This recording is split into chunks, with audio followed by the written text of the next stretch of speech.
It's the Fulhamish podcast, your independent voice of Fulham FC. My name is George Cooper and welcome to the show.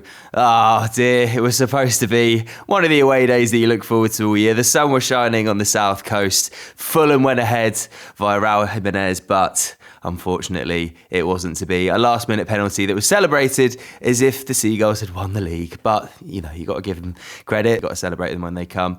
It wasn't the most entertaining game. I was hoping, even from like a mutual perspective, you know, Fulham, Brighton, both teams very easy on the eye, still a lot to play for. Going for Europe, it would have been a bit more of an exciting clash. But alas, how are you going to get an hour-long podcast out of this? I do not know, but we'll give it a go. Joining me today is the one and only Dan Cooke. How you doing, mate? Doing okay, Coops. I still had a lovely day yesterday, actually. Regardless of what happens in the game, it is always a nice away day. Oh, 100%. It's a beautiful part of the world. I love going down to Brighton. It's my first time at the Amex, actually, so I was very excited for it. Wasn't the result I was hoping for, but yeah, really good day regardless. We're also joined by Isabel Barker. How you doing? It's been a little while since you've been on the pod. It's great to have you back. I know, I feel like I'm an unlucky charm because the last one I was on was the 0-0 with Southampton in December, and we had nothing to talk about then. So here I am back and not much to talk about either. Yeah, I mean, I didn't want to say it, but maybe there was a reason why I haven't been on for so long because we don't want to be instigate this. No, I'm only joking. Izzy, you're always welcome. It's great to see you. Also joined by Jack Stroudly. How you doing, mate? Very good, mate. Very good. Yeah, Brighton's always a good day out, even though we lost. I consoled myself with a lovely fish and chips down the coast after the game, so that perked me up big time. You know what? I did exactly the same thing. I had it in my head from about the 70th minute when it was just all Brighton. It was horrible viewing. I already had my mind fixated. I'm like, I'm going to go get myself a fish and chips after this. And I did it, yeah. It's definitely the way forward. Dan, have you got any 3-word reviews for us? I do. I went to Instagram for these. There were some good ones. As always. So we had Chris Lewis with always preferred MasterCard, which I liked. Nice and petty. Matt Worley with flipping Hecke, Fulham, referencing Jan-Paul van Hecke's first ever goal for Brighton, which, you know, that's a classic like football manager thing when someone scores against you and it flashes up like, oh, his first ever goal in 81 appearances. Fantastic. We had ACC 92 with Amex penalty fee, which I thought was very smart. Floyd Widener with something that I'm sure we will talk about was, did ESR play? Which I think he was fairly anonymous, our record transfer. And finally, Joe Payne with a very silly review, which I really enjoyed, referencing our formation. He went with 3-5 poo, which I think is really good. It's going to be hard not to go with that one, I think. This is like Poo Castle all over again. Yeah. We remember how we had the debate at the time, more like Poo Castle, which was, I think, possibly the best 3-word review we've ever had. It was from it was like a 7-year-old son, wasn't it? Who came up with it. Genius. Lad's got a bright future. Izzy, so yeah, Marco did set up with the 5 at the back for this one. I mean, what did you make of that decision? Do you feel like it was the right way to go for this particular opponent? I mean, it didn't shock me because I guess with the ban for Lukic, you kind of it makes sense to kind of shore things up defensively. I think hindsight's a beautiful thing, and I guess what it proved is that it kind of suffocated us a bit in terms of going forward and in an attacking sense. I think we really miss Lukic anyway in the middle. I think teams can kind of just run through us, and we're just kind of easy to get at, but. It didn't shock me. I think I wasn't shocked by Marco's decision. I didn't think it was necessarily the wrong thing to do, but I guess how it played out, it didn't really work for us in terms of a creative and an attacking sense. Yeah, I mean, Dan, as Izzy mentioned, it seemed like it was a decision that was kind of forced upon us with Lukic's absence. What do you feel personally the pros and cons of Fulham when they set up with this 5 at the back system? Because it seems like when we go for it, it can limit our creative outlets somewhat. Yeah, I mean, I think that's obviously that was the biggest con yesterday, was that we were a bit toothless. It felt like we lacked bodies going forward.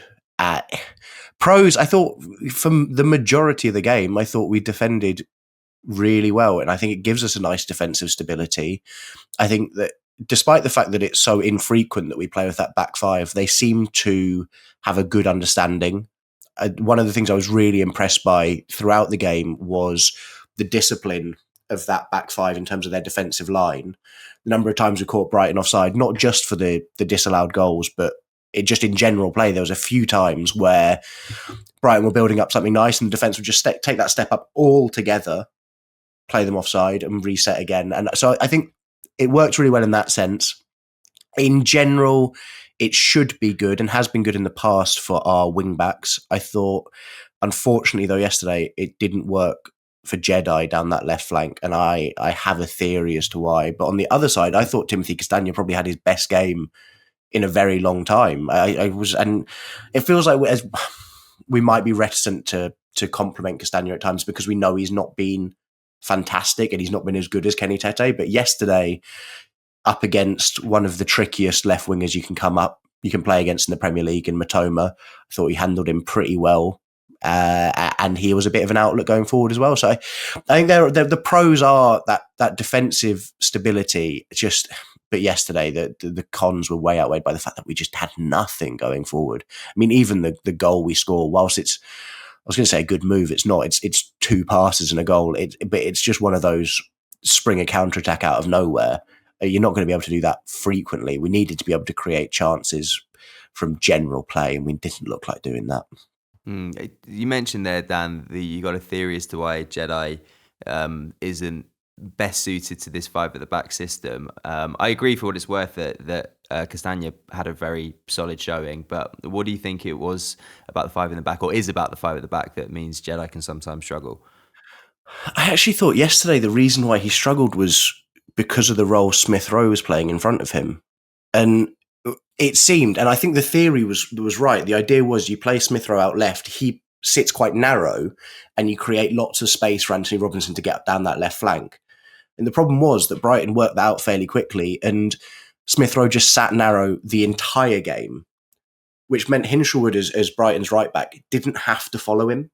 He handed over Smith Rowe to the midfield and the centre backs, and he just settled on staying out wide and dealing with Anthony Robinson.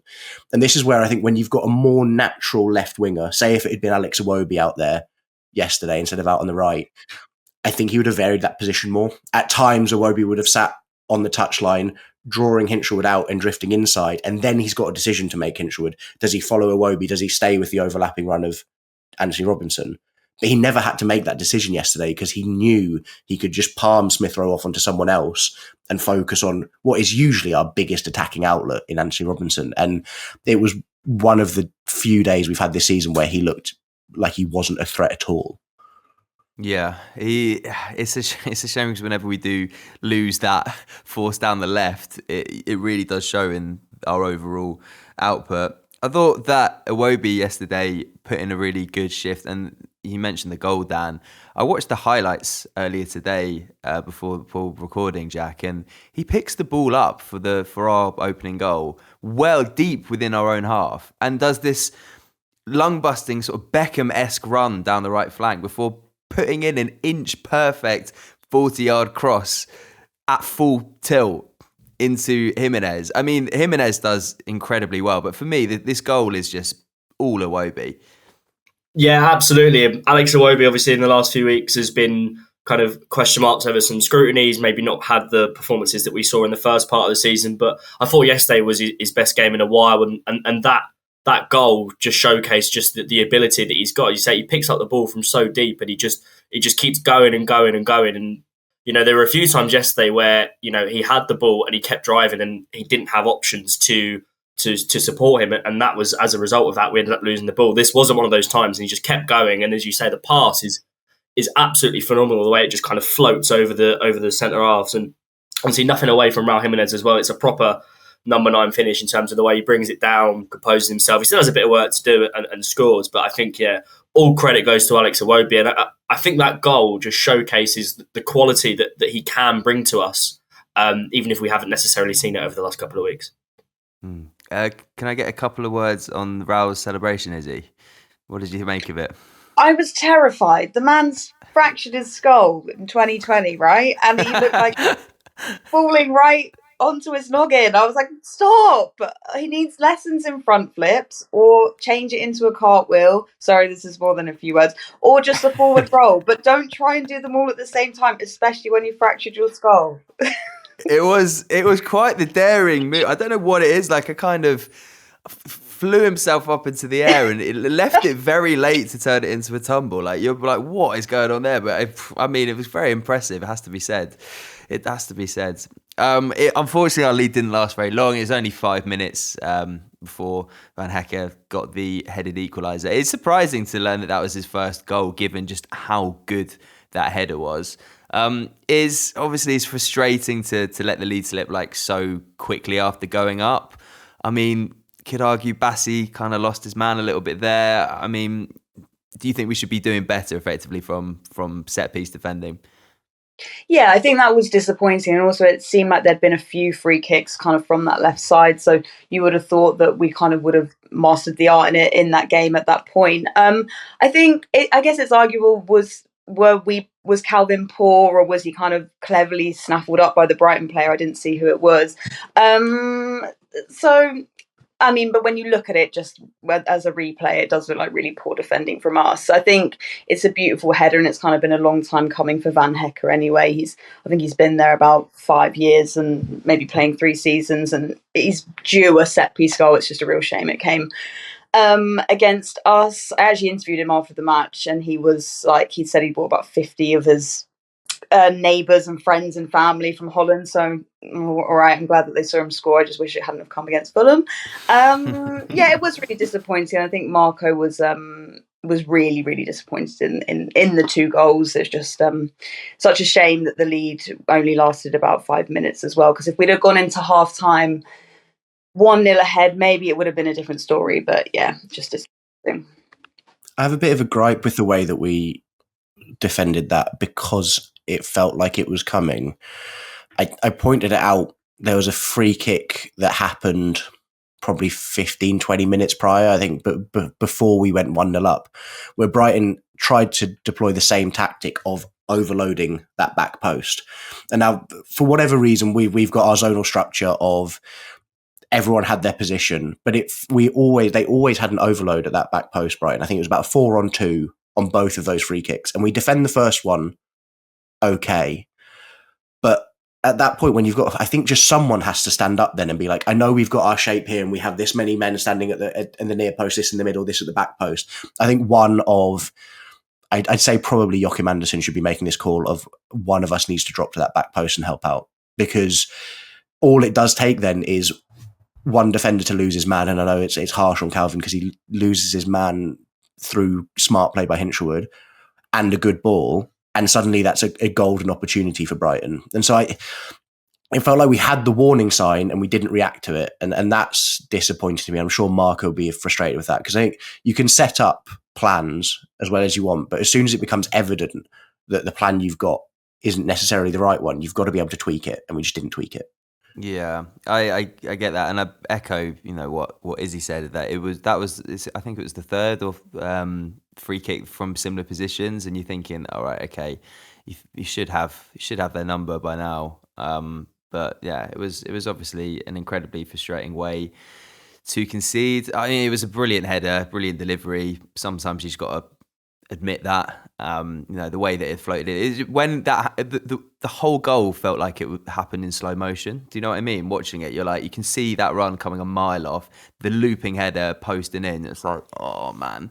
There's a few whispers online, Jack, about it being a very soft free kick. Andres Pereira. I mean, I haven't been able to look it back because it wasn't even included on the highlights that are available at the moment. But have you got any particular take? Do you think it was soft, or do you think it was just one of those? It was just like, yeah, it was a free kick. I mean, I watched Match of the Day earlier for my sins, and they did show the collision or the foul, I guess. And Pereira claims it's a 50-50. He is quite physical on the Brighton player and brings him down. I think it is a foul. I think if it's the other way round, we'd be calling for the referee to give it our way. So I don't really think Pereira can have too many complaints about that one. No, the only thing I'll say is I think it is a foul. when Jack says if it was the other way we would have fouled, the exact same thing actually happened in the second half. And it was the reverse. It was Carlos Baleba on, I think, Andres Pereira. It might have been Smith Rowe, and it was exactly the same thing of like shoulder into the back, and we got nothing, which was incredibly frustrating. But I do think that Carlos Baleba was very smart in winning that free kick, and also was probably the best player on the pitch yesterday. I think he is and was yesterday a superb player. He ran that midfield. He has that element of like the famous dark arts about him. He's smart with when he commits fouls. He's smart with when he draws fouls, and we just never had a real handle on him. And I think that might be where we missed Lukic, is not just in possession, but that shutting down of a midfield force, and we never stopped him. And actually, I was really happy when he got subbed off with 5 minutes to go, and then was incredibly disappointed when actually it led to Brighton winning the game. So that shows what I know. But I thought he was superb yesterday, and he's been a great player for Brighton this season, and he's one that they're worried they'll lose, because in the same mould as Moises Caicedo, he's a all-action midfielder and was very, very impressive. Yeah, I mean, they're an impressive team across the board. You think about the way that they played and the way that they set up, and goals from so many different potential goals from so many different avenues as well. I was impressed with how they played, particularly in the second half, because I think large spells in the first half, Fulham managed the game fairly well. You know, we had felt like it was under control, and whilst it wasn't particularly exciting, we kind of limited Brighton, but that control definitely was lost in the second half. And also we just struggled to get a foothold. I mean, what do you think this was? It was like we didn't create anything. In the second half, Fulham really struggled, and it was all Brighton, and they were knocking on the door for a long time before they did eventually, break through with the penalty. But I mean, what do you put this down to? Dan mentioned, obviously we missed Lukic, key player. Some of the performances of our more creative players left a lot to be desired, I thought. But I mean, what wasn't clicking for Fulham in the second half? Yeah, I think that second half showed that we actually didn't really, in my opinion, deserve to get anything out of the game. Maybe that first half, a point, but second half, I didn't think we deserved anything. So couldn't have been too disappointed with the result. But I think you kind of hit the nail on the head for me in terms of, I think it was some big players just went missing. I think maybe having, some injuries, and obviously that ban is kind of catching up with us, and just looked like some of the players were just quite honestly slowing down in that second half. I think we've also coming up against the Brighton team who we could learn a lot from. I feel like it's two teams that have really two clubs which have really kind of found their identity. And I think Brighton have really started to find a new identity under Hertzler. Obviously after that 7-0 loss to Forest, I think it was last month, I think they've really gone on such a run since then, but so had we. So it's a real shame, this result, because I think it could prove maybe crucial in that run towards Europe. I also think it was a really big measure of kind of where we're at in terms of, because I think we could beat a Brighton side, we could be above them in the table if we really tried, because I think, like we said, we both kind of found our identities. But just big players went missing and were absent, and just really lackluster, to be honest. Marco made some subs to try and change the game up, Jack. Muniz came on for Raul just after the hour mark, and then there was a long period, like Issy mentioned, that we look very sort of lethargic at points, and I was kind of thinking, we could do with some sort of like a bit of a shake up here. It wasn't until sort of like the 82nd minute that he introduced the likes of Willian, Harrison Reed came on, and then Cess like really later on. Do you feel like, as I did, that maybe the substitutions could have come a little bit earlier, just to try and get a bit of more of a foothold in the game? Yeah, I could completely agree with you. Me and everyone around me were kind of talking about, do you potentially switch from that 5 and go to a 4 to maybe try and get some kind of more attacking output on the pitch? Obviously, the risk of that is it's 1-1 at the time, and obviously we didn't know what was going to happen with the penalty. And I was kind of wondering whether you could potentially look at taking off one of the centre halves to bring on either one of Willian or Sessegnon, so you've got another outlet, I guess. But even if you would have stuck to the 5, it felt like a long time in the game where Brighton had they were comfortably in control, and it just felt like a sense of inevitability. Obviously, they had a couple of goals chalked off for offside, and we just seemed to be quite stagnant in terms of changing things and switching things up. Obviously, Muniz came on with about 20 minutes to go. I thought he did okay. He was just his kind of usual bull in a china shop self of kind of throwing himself at everything and just seeing what will stick. I thought he had a decent cameo, but I think we left it a little bit too late. I think from an attacking point of view, we weren't creating anything. Smith Rowe seemed to be pretty absent. We've obviously spoken about Anthony Robinson as well. So we were crying out for someone else to kind of come on and try and grab the game by the scruff of the neck and create opportunities, which we really lacked yesterday. Yeah, it was frustrating. That last sort of 25 minutes from 70 minutes in, it was just all Brighton, and you just had this feeling. Knocking on the door here was just really horrible. It was tense. The climax of the Harrison Reed penalty, Dan, we're going to have to talk about it at some point. I don't think there can be any complaints, really. It was just a clumsy challenge. Joao Pedro knows exactly what he's doing, and yeah, it's a penalty. Do you see any other way? Do you think it was soft? But I don't really think there can be any arguments. No, it's really smart from Joao Pedro, isn't it? He knows he's not trying to do anything there other than get a toe on the ball and hope someone swings a leg at him, and he does it perfectly. It's that entire action from Joao Pedro is in order to win a penalty. I feel bad for Harrison Reed. He's copped a lot of pelters, and whilst I don't think he had any positive impact on the game when he came on, that could have happened to anyone. Like that, in that moment, I think anyone there does swing a leg to clear that ball. And hindsight's fantastic. You can say, well, he should know that Joao Pedro is coming, but Joao Pedro comes from behind him, in between him and I think it's Anderson. It's smart centre forward play, and it's a bit of a sort of a reactive swipe at the ball. But I don't think there's a huge amount he's done wrong, other than that he's just been outwitted. So I feel bad for Harrison, and he'll be gutted, but it is a penalty.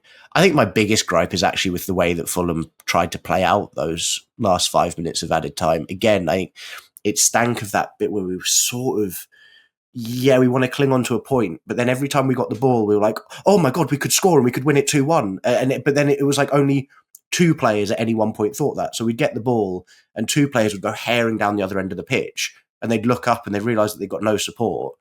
And I think that goal comes from Anthony Robinson giving it away on the left flank because he spots an opportunity, but then no one's up with him. And that's where the game management comes in. I've, in general, been quite positive on Fulham's game management in many games, but yesterday we were just caught in that spot of like, we don't know whether we're trying to get a point here or win this 2-1. And that's where you need, again, senior heads to be like, either we're putting our foot on the ball and we're seeing this out until the 95th minute and we're taking a point home, or we're coordinating a counter-attack. And to do neither is what's cost us there, because we got deeper, we dropped deeper. I think Issa Diop is unfortunate to get nutmegged by Danny Welbeck. It's a smart bit of play. Again, you could probably say maybe Issa should do better. It was just all a bit of a mess, really, wasn't it? And as soon, I don't know if it was the same for you guys from the away end, but when someone goes, because it's so far away, you have no idea what's happened.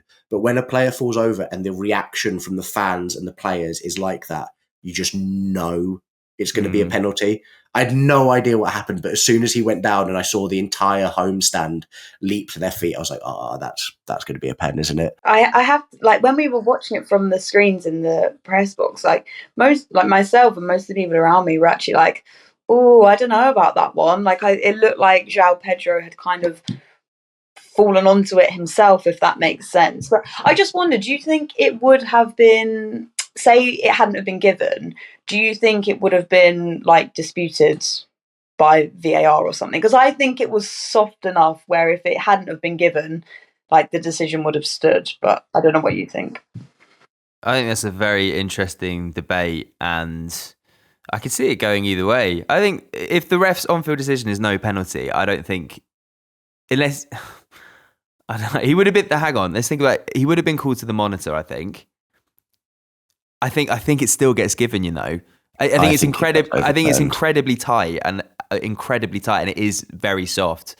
But I think that he gets called to the monitor, and then it gets given. Because there's undeniably contact there. It's, as Dan said, it's just a very, very clever piece of skill. But it is, to your point, is incredibly soft. But I don't know. What do you reckon, Jack? I think even if it wouldn't have been given, he'd have gone to the screen and he'd have overturned the decision and gave the penalty. As Dan alluded to, from the away end, you can't really see anything. And, you know, obviously here at the moment, people around you, some people are saying it is a penalty, some people are saying it's not. For me, the biggest tell is always, you know, especially given the context of how late in the game it was, what's the reaction of the Fulham team and the Fulham coaching staff? And no one really seemed to kick up that much of a fuss about it. So, you know, you're looking at that and thinking, well, you know, it's going to be a penalty then. If no one, even in any kind of decision in any stage of the game, if you feel like you've been aggrieved, players and staff will kick up a bit of a fuss, and no one seemed to do that. So yeah, for me, it was definitely a penalty. Yeah, and I think the other place where I think I will give a little bit of criticism to Harrison Reed is a smart player there with a calm head probably takes the approach of, what is Joao Pedro going to do once he's got to that ball? Because he is going nowhere, isn't he? Like, he takes that touch. At best, he keeps it in just, and then what? He's blocked in. He's got two defenders on him. He's going nowhere. And so I think that's probably the most frustrating thing. And it's where penalties are really annoying, because Brighton had probably, a 1% chance of turning that into a goal from that moment that Joao Pedro takes that touch. And through a silly swing of the leg, suddenly they've got an 80% chance of scoring a goal because it's a pen. Like, it was just like we had a situation under control that wasn't dangerous, and we turned it into the easiest way to score a goal. Yeah, it's one of those, isn't it? It's so heartbreaking to concede a last-minute goal like that. But you've got to say, on balance of the game, I think 2-1 is an accurate and fair result. And you've got to hand it to Brighton. I think if we'd have clung on for a draw, they would have been feeling really disappointed, and we would have been happy with a point, very happy with a point. It was a tough one. I just want to quickly come on to some kind of individual performances. I mean, there's been a bit of chat about Smith Rowe and his performances of late, and I mean, yesterday he I think it's fair to say, didn't make much of an impact. Do you think that this is starting to get a little bit worrying? Do you think he's warranting his position in the starting lineup? Where's your head at with the Smith Rowe debate?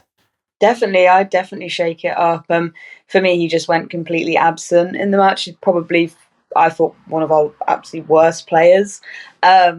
Just completely went missing. I struggle to see him and Andre. I know it was a difficult one with Lukic's ban and that sort of thing, and shaking things up and 5 at the back. But Andreas and Emile Smith Rowe on the pitch at the same time doesn't seem to work for me. So yeah, I would definitely shake things up. And it sort of feels like, as Fulham fans, I feel like we're the only ones that seem to be noticing this decline in Emile Smith Rowe. Every Arsenal are like, why did we sell him? Like, why did we do that? And all of this. And I'm like, come and watch some Fulham games and you'll figure it out. But I feel very strongly about it. I would definitely think put him on the bench for a bit, and he needs to earn his place back.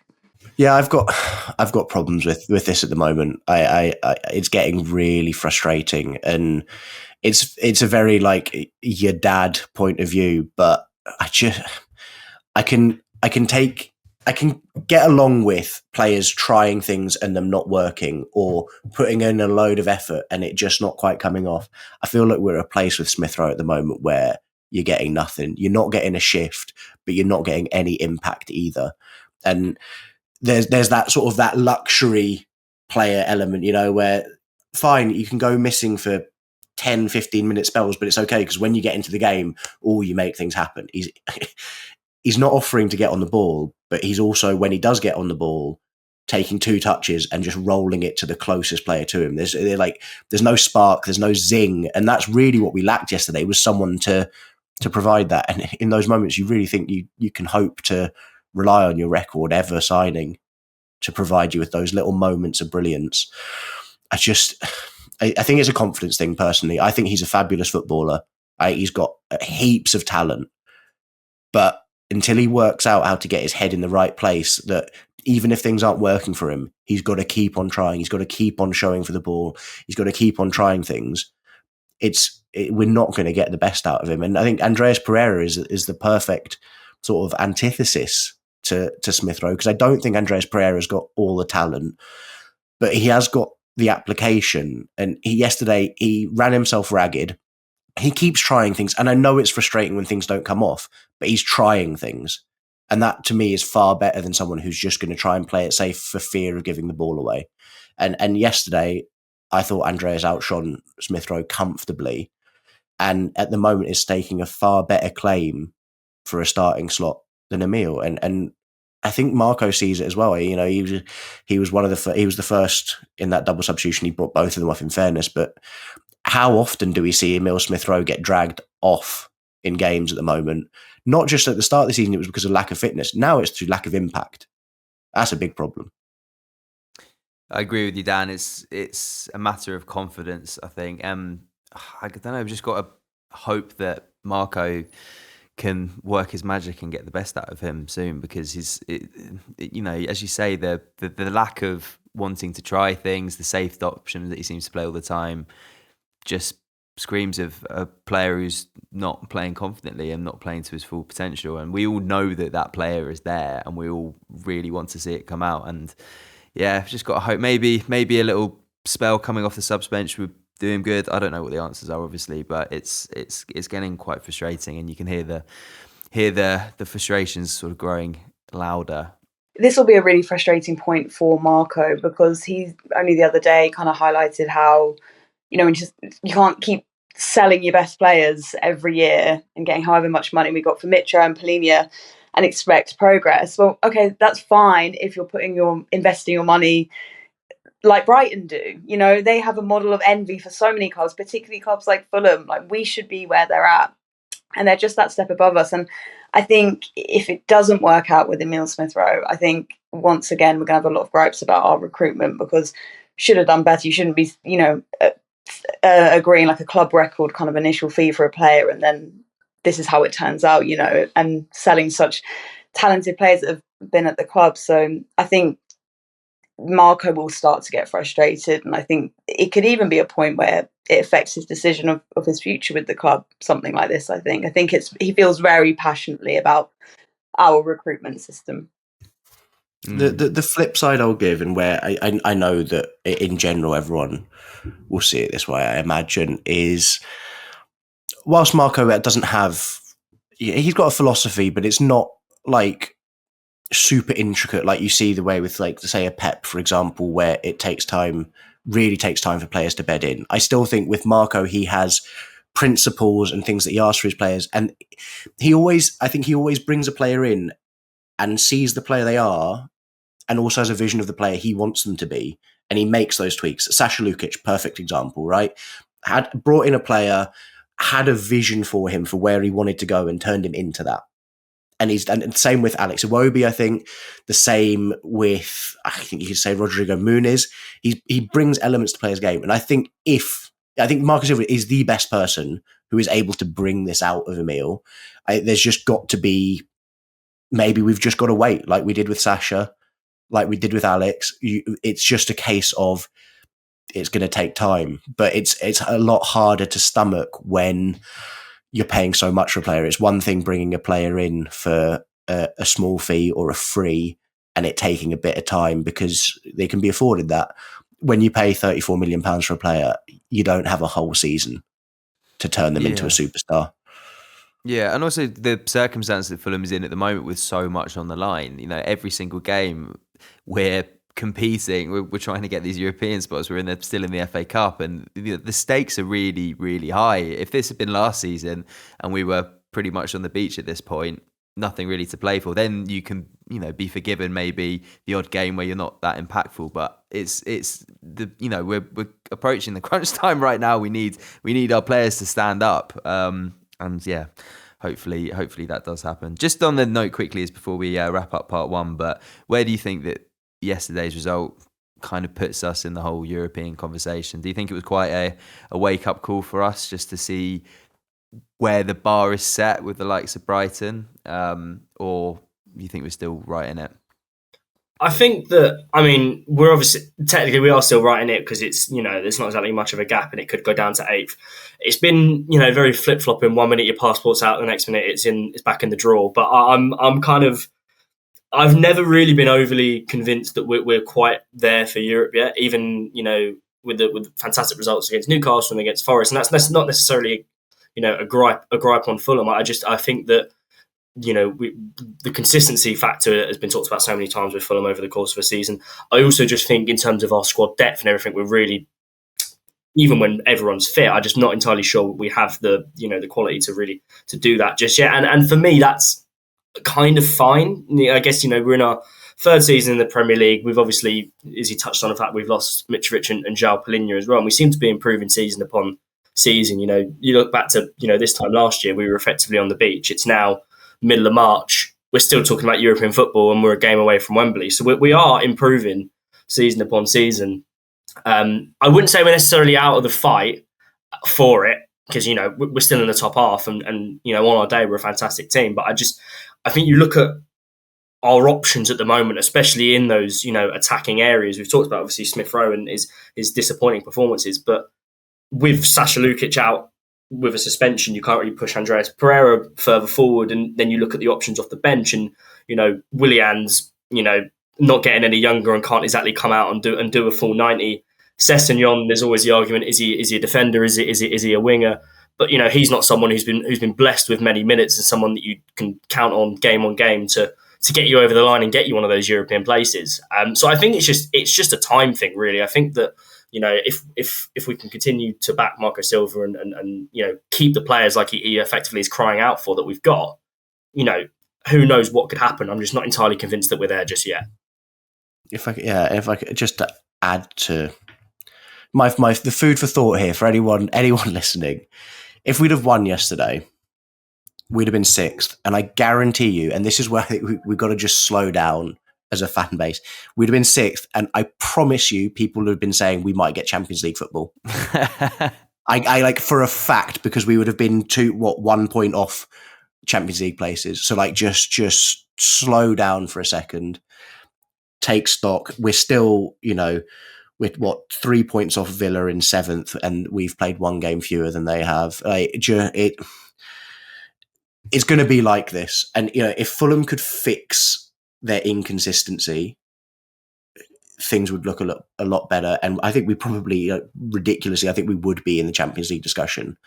But ultimately, we are painfully inconsistent.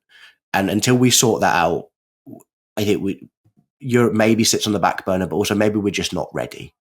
Maybe we are the 10th best team in this league. On our day, we might be the 5th best team. But when it's not our day, we look like a mid-table team. And so until we fix that, I think that's where our biggest issue lies. But just take it easy, because we've got some games coming up that move the dial. We Spurs at home next week, but then we've got a run of fixtures again where we're playing the teams around us, and you get not just the benefit of 3 points if you beat them, but it's also 0 points to them. If you beat Bournemouth, if you beat Villa, it's almost like the equivalent of like a 6 point swing, right? You get the boost both ways. So slow down. I just don't think that if we don't finish in Europe, there's not going to be a Marco Silva at the end of it. So that's my only worry.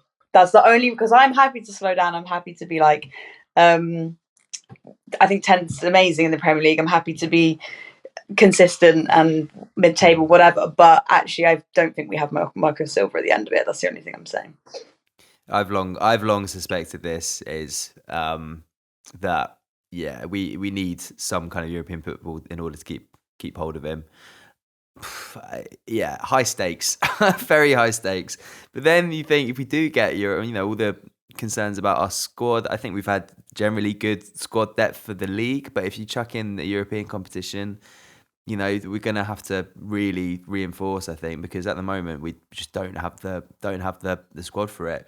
But it's so exciting knowing that we're going into these games with something to play for. It's just filters into everything, like the atmosphere of the ground, like the stakes are really high, and we're as you said, Dan, we should just take stock and just enjoy it. Just enjoy it for now. Don't go anywhere. We'll be back with part 2 with some of your questions. Welcome back to the Fulhamish podcast. George here. I'm joined by Jack, Dan and Issy.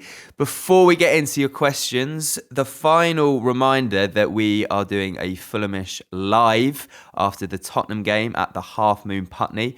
I absolutely love doing live shows there. It's one of the favourite things that we do. We'll be joined by the one and only Martin Mucklow, Paul Cooper, massive Fulham fan. He'll be joining us on stage. It's on the 16th, Sunday the 16th of March, after the Tottenham Hotspur game. Grab your tickets because they are going very quickly. I think there's the last few remaining, so don't leave it to the day.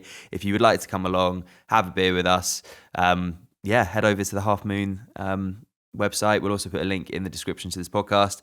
Grab your tickets. It'd be great to see you. Cool. We got loads of questions in, some very interesting points. Thanks for everyone who got in touch. Issy, I'm going to chuck this one to you because it came up a couple of times from different people. So Fulham Fan News and also Daniel got in touch with essentially the same question of why didn't we see Godo and King? We were knackered and a bit of youthful exuberance could have done us a bit of good for the last 15 minutes. And then Daniel adds, I know everyone obsesses over academy graduates getting minutes, but if yesterday, given injuries and how tired we looked, if this wasn't the chance for King or Godo to come on, then when will be? Would you have liked to have seen some youth yesterday? Well, I think it's a great question, a great point. I think there's kind of two sides to it because I think, the second half was falling away from us, but we were up until the 98th minute. Or 95th minute, we were on course for a 1-1 draw with a Brighton team who, as we keep saying, we're fighting for Europe with. So I can kind of see why Marco didn't shake things up too much. But now looking back at the whole game and how lethargic we were and how tired and slow we looked by the end of it, then totally, need a bit of that rocket that one of the questions said. But maybe not for 15 minutes, which is one of the questions. I think maybe for 10 minutes or so would have at least made a difference. And I saw King after the match, like clearly full of energy and full of beans, talking to Harrison Reed about the penalty, looking really animated. So it was a shame that he didn't get one. I would have definitely liked to have seen King at least. I think we need to see more of Josh King. I understand why, and you can't put too much pressure on someone who's having their first foray into professional football. But every time he's played, he has given us that zap, that zing, that zest that we need from players. And at times it feels like we've got a lot of players who are composed and controlled, but lack that spark. And I think Josh King gives us that. Like that game against Watford in the FA Cup, he was just like ridiculous. Came on, best player on the pitch.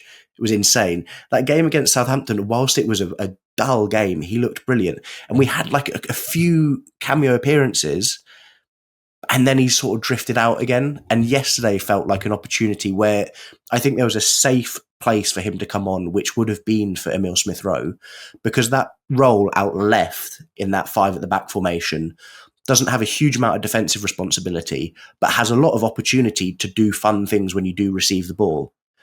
And I was calling out for it. It felt like the thing we needed. And I understand you've got Willian there who brings that composed head, but actually based on the way we were playing and the pressure that Brighton were putting on us, what we needed was a zippy attacking threat, more so than someone who, I mean, there was a funny, some people might have spotted in the game when it looked like Willian was going to be set free down the left wing. He started charging and he realised and remembered he was 36 and had two defenders chasing after him. And he just turned on a dime 180 and passed it back to Calvin Bassey because he was like, I'm not that guy anymore. And fair enough, Willie, like, he's still quicker than me. But I just think that Josh King might have been, it would have been a good opportunity to again give him more minutes and a safe opportunity to let him show what he can do. I want more of him. I want minutes for him for the rest of this season because he's special. I think the cameo appearances he showed make me think that he could be the best of the recent bunch.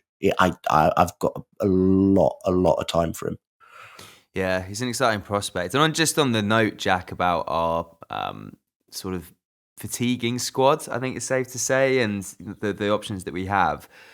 Here for the Fulham, I'll throw in the Vass asks, do you think having a thin squad and some injuries is starting to catch up with us? More players seem to be slowing down. Do you think effectively what we're seeing sometimes in some of our performances, lacking a bit of energy, is a result of effectively just not having a very big squad? I think the short answer to that is yes. We've Marco Silva seems to like a bit of a thin squad. We've seen that over the last couple of kind of campaigns, but you see that if you pick up a suspension, if you pick up a couple of injuries, especially in Reece Nelson, Harry Wilson, basically two of your most creative players, the counter argument of having the thin squad is when those things happen, you look a little bit light in areas, and you're forced to have players play probably more than they should. And I wonder if that is causing a bit of fatigue, a bit of tiredness, and as a result of that, it's gonna cost us. Obviously, there was the mention of bringing on the likes of Godo and Josh King, and then obviously off the bench we had Willian and Sessegnon, but didn't really feel like there was a plethora of options that could have come on and changed the game in a sixpence yesterday. And I think that as a result of having a thin squad, if you pick up an injury, if you pick up a suspension, you're going to really struggle a little bit. Yeah, I mean, again, if we're talking about potentially being in Europe next year, whichever means we may or may not qualify for it, then I think we're going to need some reinforcements next year, because I think it's a recipe for disaster if we were to go in with the numbers that we have next year. But I guess this is all hypothetical for now. On the note, obviously, we do have some aging legends, I would call them, in the likes of Willian and TC.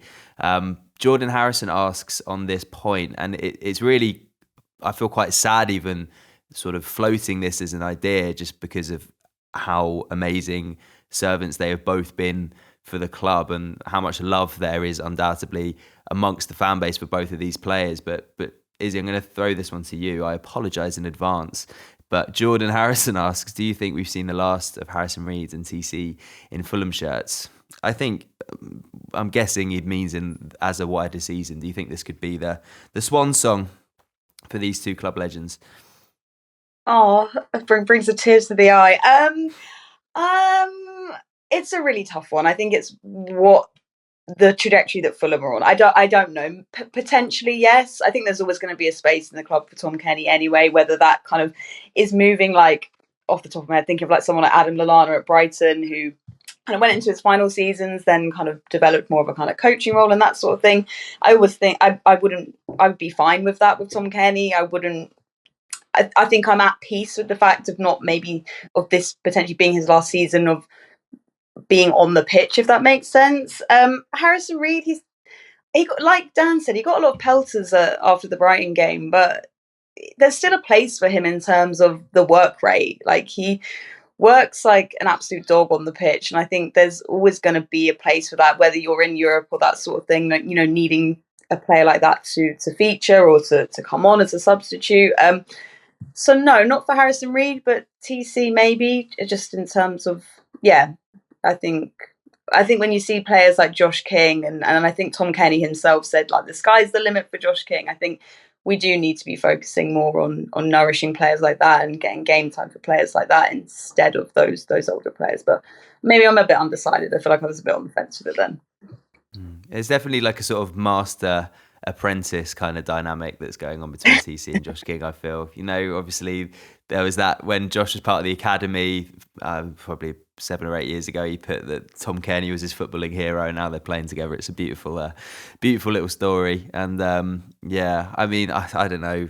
I hope it's not. I love both Harrison Reed and Tom Kearney, but I guess we'll have to wait and see. Dan, this one isn't really a question, but I'm just interested to hear your take.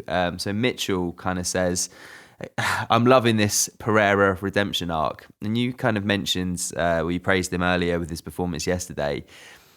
What do you think it is about Pereira? He seems like a different player of late. He's putting in some big performances, some decent shifts, and he seems to really be enjoying playing for Fulham right now, which wasn't the case necessarily earlier in the season.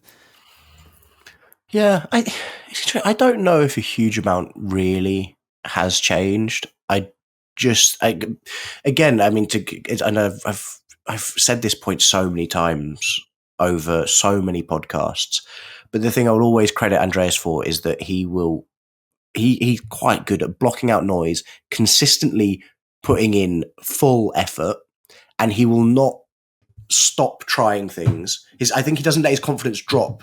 He backs himself, and so he will continuously try things.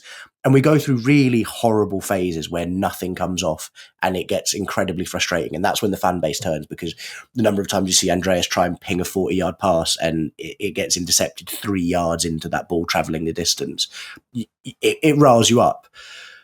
But the fact that he keeps trying means that I think he always comes out of those pockets of bad form and back into being the impactful player that he can be. And I think part of it is the fact that, you know, over the past couple of weeks, he's had the chance to play in a more advanced position as Smith Rowe drifted out the team. But that doesn't apply yesterday. Yesterday, he played a fairly deep role alongside Sander Berge. He was back in that 8-ish role that none of us are sure that he can do, but I thought he did admirably.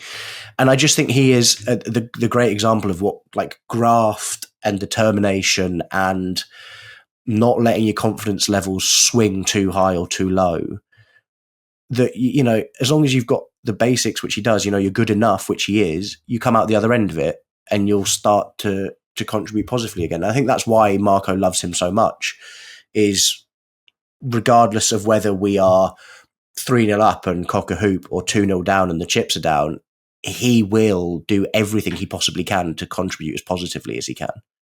And that's such a good trait to have in a footballer. And it's what we criticise other players for not having. So I've been a critic of his often for his poor output, but I will never, ever criticise him for his, like, effort, his application. And that's where I think fans in general, and I've called for it many times, just need to cut him a little bit more slack, because I'd far rather see someone give 110% every week and sometimes it not come off than someone who looks like they're playing at 70%, because I am a Fulham Football Club fan and I want people playing with the same passion for the club that I have for the club. And Andreas always does that.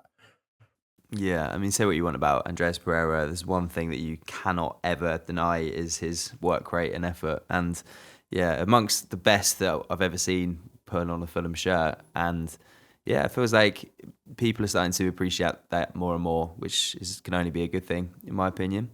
Right, I think that's all we got time for today's podcast. We got through it. Disappointing result, but we move. Big game against Spurs on Sunday, where hopefully we can right a few of the wrongs of Saturday. Only thing left to do is to name this pod. Dan, have you got a favourite one? I think there may be a slight front runner, but no, I can't. I'm sorry, I can't give it to Joe. But it was very good. Do you know what would have swung it was if we did actually play 3-5-2, but it felt more like a 3-4-3.